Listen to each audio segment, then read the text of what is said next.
Hey, ladies and gentlemen, this is Carmine Sabia for Explain America and Kamala Harris. This is really bad news for her if this is how she's thinking about her vice president. Before we get started, please make sure you like, comment, share, and subscribe. Those little things really help us out, and they help our channel continue to grow. And if you're like me and you wouldn't vote for Kamala Harris if she was the only candidate on the ballot, please hit that join button, become a member of this channel, and get cool exclusive videos every week. Guys,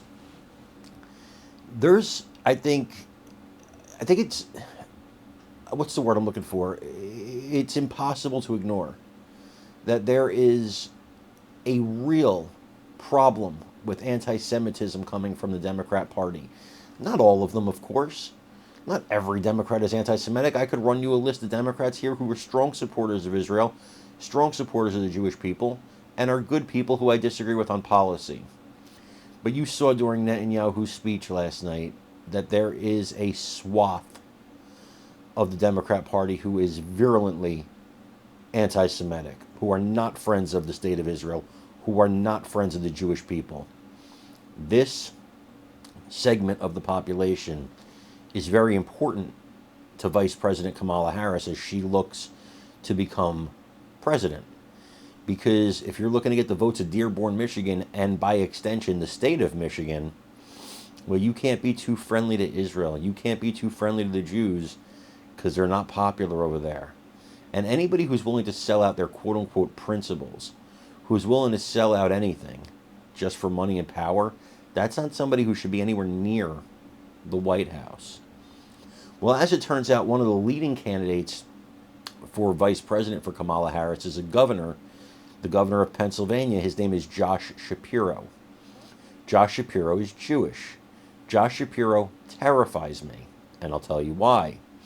Josh Shapiro can not only carry the state of Pennsylvania, he's super popular, but he can also speak to the surrounding areas that we need.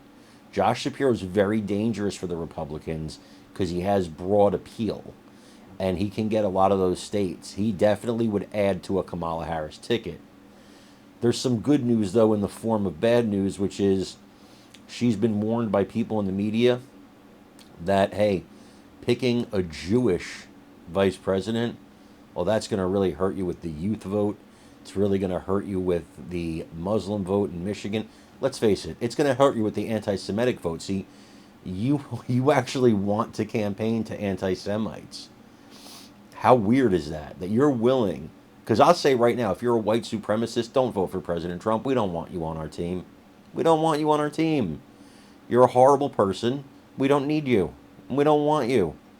Because I would rather lose with principles than win by selling out to people like you. That's easy to say. And Kamala Harris should say that to the anti-Semites in her party. Hey, we want to win, but we don't need you to win. Or do you? And if you do need them to win, what does that say about your party? I want you to hear what John King said on CNN about this, and then I want you to leave your comments and let me know what you think about it. So Pennsylvania's Governor Josh Shapiro is being discussed as one of Harris's potential running mates. He also endorsed her tonight. In your view, what are the pros and cons for putting him on the ticket? Well, he's certainly under consideration. I know that from key Harris allies. He's a first-term governor. He's Jewish. There could be some risks in putting him on the ticket, but certainly some of our voters here in Pennsylvania said, hey, we like Governor Shapiro, give him a look. Also told Anderson that some other governors, Senator Mark Kelly of Arizona, are on the list of the Harris team. One Harris ally told me today they hope to get her within a few days, assuming her path to the nomination continues to look good, and it does tonight, but we still have some question marks. They hope to get her a list, they say within several days to a week, of 4 or 5 names for her to pick from.